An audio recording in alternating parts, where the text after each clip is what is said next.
All right, welcome to this explainer. Today, we are exploring this absolutely fascinating tension that sits at the very foundation of how we learn, how we teach, and ultimately how we solve problems out in the real world. We're looking at source material that forces us to ask a really difficult question. What do our modern systems actually demand from our experts versus what the world genuinely needs from them? It's a grounded, hard look at the nature of expertise itself, and honestly, it completely challenges the current trajectory of higher education, and even our own personal learning journeys. Okay, let's dive into this. At the very center of our explainer today is a fundamental conflict. On one side, we have specialists. These are individuals trained to possess incredibly hyper-specific knowledge. On the other side, we have thinkers, the people actually equipped to handle complex, messy realities. The source material argues a very compelling point here. We need to train PhD students and really anyone engaged in deep learning to be thinkers, not just specialists. Sounds pretty simple, right? But as you'll see, our entire educational and professional architecture is heavily tilted toward creating just the specialist. Section 1, the hyper-specialization trap. Now, as the source material points out, we are actually exceptionally good at producing experts. Modern doctoral training is literally a masterclass in taking a human mind and focusing it like a laser beam. We create professionals who know absolutely everything there is to know about one very specific corner of the world. And to be clear, that's an incredible achievement. We need that deep knowledge. Take a tax policy expert, for example, someone who understands every obscure, tiny loophole in a massive tax code. That depth is crucial. But here is the trap. That depth comes with walls. You know every single pebble in your little corner, but your back is completely turned to the rest of the room. You might know the tax code flawlessly, but entirely miss the behavioral economics of how actual human beings are going to react to a new law. It works perfectly, flawlessly, right up until the exact moment you have to step out of that corner. Moving on to Section 2, when real problems spill. Look at this quote right here. Problems do not come labeled. When you look at a crisis in the real world, say a supply chain failure, a public health emergency, or an economic downturn, it doesn't just arrive with a neat little tag saying, "Hello, I am strictly an economics problem. Please only use economics tools to solve me." No way! The real world does not care about our carefully constructed academic departments or our specific corners of expertise. Real problems are entirely indifferent to the artificial boundaries we've drawn up. And that's because these unlabeled problems behave chaotically. First off, they overlap.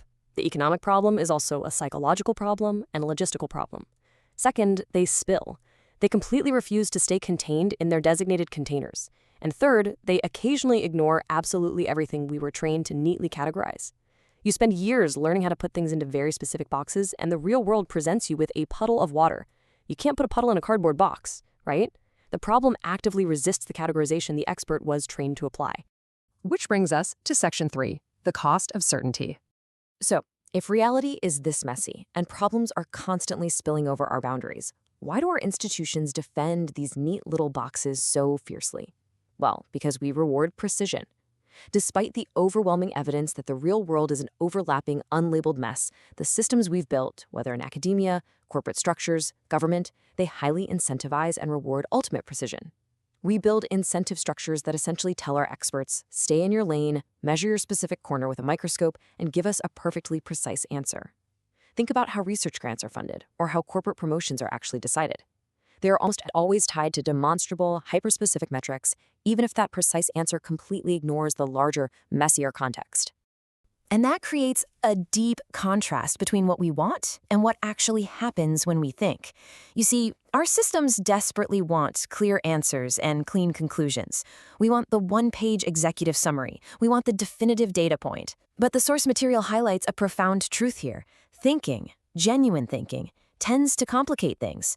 When you actually stop and think about a spilling, overlapping problem, you realize the clean conclusion is totally an illusion.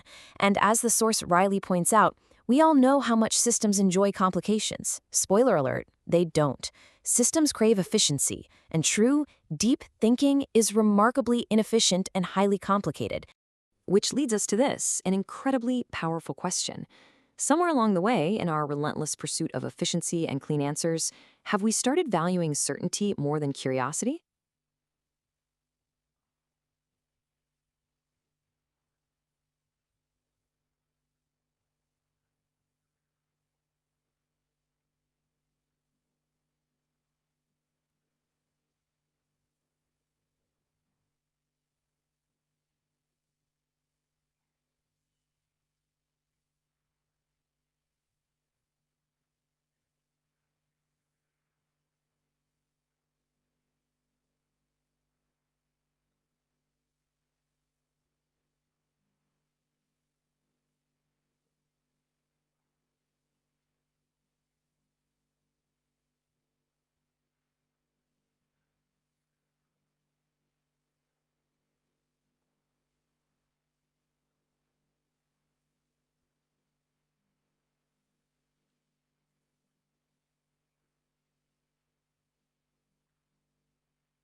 Which leads us to this, an incredibly powerful question. Section 4. Restoring the philosopher's doctorates. So, how do we fix this massive misalignment between specialized training and real-world complexity? Well, the source provides a wonderfully elegant answer by reminding us of what a PhD actually stands for. It's a doctor of philosophy. The call to action here is quite literal. We need to put the philosophy back into the doctorate. Philosophy, at its ancient root, is the love of wisdom. It's the practice of asking foundational questions, of stepping back to see the wider view, and of wrestling with the unknown. Historically, the greatest thinkers weren't just data processors, they were philosophers who integrated knowledge across disciplines. It isn't just about memorizing the mechanics of your specific corner. It's about cultivating the wisdom to understand how your corner connects to the rest of the universe. And that brings us to the ultimate takeaway from our explainer today. Knowing more is great. Accumulating facts, mastering methodologies, achieving that hyper-specialized expertise, all of that has immense value. We absolutely shouldn't abandon it. But understanding when that knowledge does not fit is better. That right there is the hallmark of a true thinker. A specialist forces their tool onto the problem, regardless of the fit. A thinker, a true doctor of philosophy, possesses the wisdom to look at the unlabeled, spilling mess of reality and say, you know what? My tools don't work here. We need a completely different approach. I want to leave you with this final thought to really chew on and carry with you. Take a hard look at how you approach your own knowledge and your own career. In your own learning, are you merely building certainty for a specific, safe little corner? Or are you actively cultivating the curiosity, the philosophy, and the wisdom required to handle the spill when reality inevitably gets messy? Thank you so much for exploring this with me today. Keep asking those big questions, keep thinking, and I'll catch you in the next explainer.